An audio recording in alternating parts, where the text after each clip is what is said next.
A nema pa uopšte... Evo sada kad kupaš, nema ni jedno dlakanje od toga. Nema ni... Gdje je kuda? To su najbolji tjerovi. Ne bi to Je jela lep držala. kuda, a? Jer ona je baš Ja. koji se ne... Baš je sladak. Ja ga neću Pa i da, on ima jedno dvije, tri Ja ga vrste. neću praviti držu. Mirko, znaš kako ga ona njega zavola? Evo, piti Željka. Što ga ne bi držali tamo? On je sladak i on pa on je čisti. Jedino, mana mu je što neće biti sam. Pa navika. Pa je, To je djeti. stalo društvo.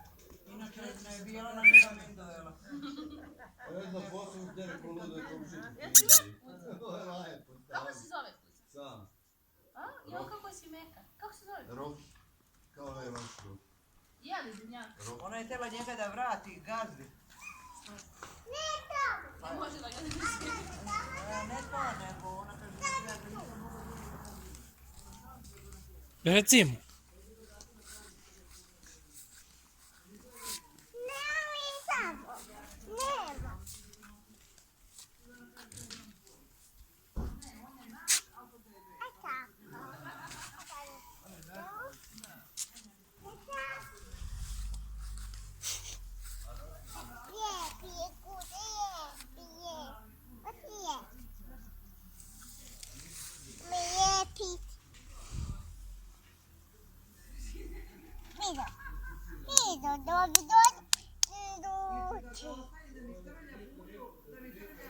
Neće da doći, sram ga bilo.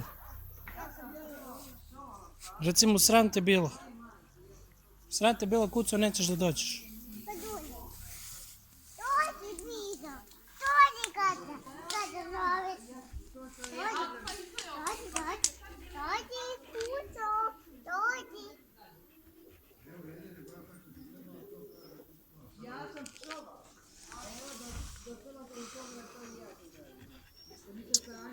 Manda!